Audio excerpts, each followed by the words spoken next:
देखी अयोध्या में यही 22 जनवरी के राम जी आ रहल बानी, सीता मैया आ रहल बानी, हनुमान जी महाराज आ रहल बानी। माने जे भी रहे वो समय राम जी के समय उस सब लोग आ रहल बा। अब बहुत दूर दूर से दर्शक लोग पैदल यात्रा करके आ रहल बा। ऐसे हमनों के तनी चल के आ राम लला के दर्शन कर लिहल जाओ आ अपनो ई जवन तन बा एकरा के पुण्य बना लिहल जाओ। ऐसे चले के बा कैसे कि अरे चला दर्शन कर आई अयोध्या में हे राम आई हैं।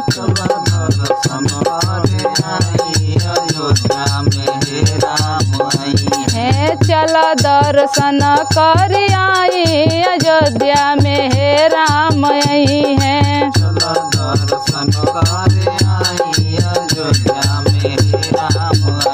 अरे हे राम आई हैं हो हे राम आई हैं। हे राम आई हैं हो हे राम आई हैं। अरे चलो दर्शन कर आई अयोध्या में हे राम आई हैं।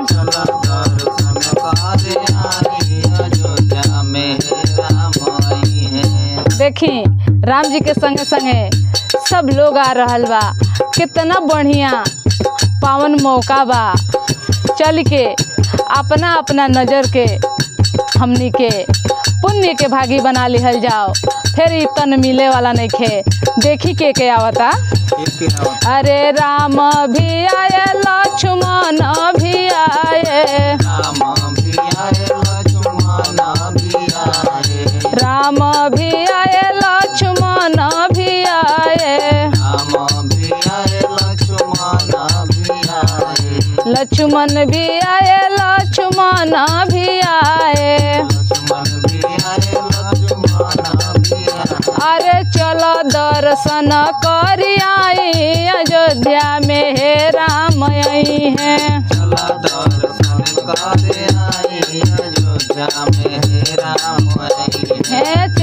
दर्शन कर आई अयोध्या में हे राम आई हैं।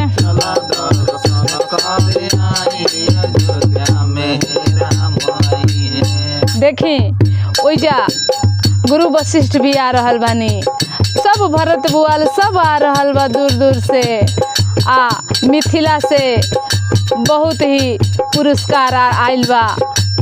भरत जी के ननिहाल से भी आइल बा। बहुत ओइजा लोग दान दे रहल बा। देखी ओइजा गुरु जी के आइल बा लोग।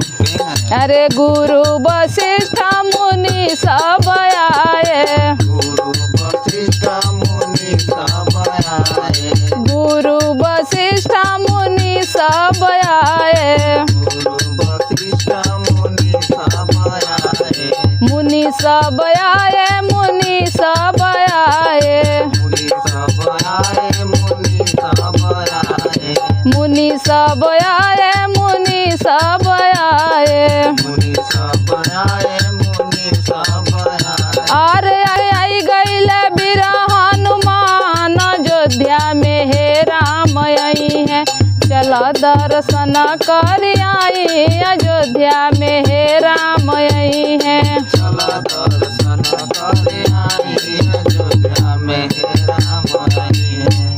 अरे चलो दर्शन कर आई अयोध्या में हे राम आई हैं। चलो दर्शन कर आई अयोध्या में हे राम आई हैं। अरे हे राम आई हैं हो हे राम आई हैं। हे राम आई हैं हो हे राम आई हैं। अरे चलो दर्शन कर आई अयोध्या में हे राम आई हैं। चलो दर्शन कर आई अयोध्या में हे राम आई हैं। राम भी आए लक्ष्मण भी आए। राम भी आए लक्ष्मण भी आए। लक्ष्मण भी आए लक्ष्मण भी आए। अरे चलो दर्शन करी आई अयोध्या में हे राम आई हैं। चलो दर्शन करी आई अयोध्या में हे राम आई हैं। गुरु वशिष्ठ मुनि सब आए। गुरु वशिष्ठ मुनि सब आए। मुनि सब आए मुनि सब आए। अरे आई गइल वीर हनुमान अयोध्या में हे राम आई हैं। चल दर्शन करी आई अयोध्या में हे राम आई हैं। चल दर्शन करी आई अयोध्या में हे राम आई। चल दर्शन करी आई अयोध्या में हे राम आई हैं। चल दर्शन करी आई अयोध्या में हे राम आई हैं। एक बार प्रेम से बोल दी रामचंद्र महाराज की जय हो।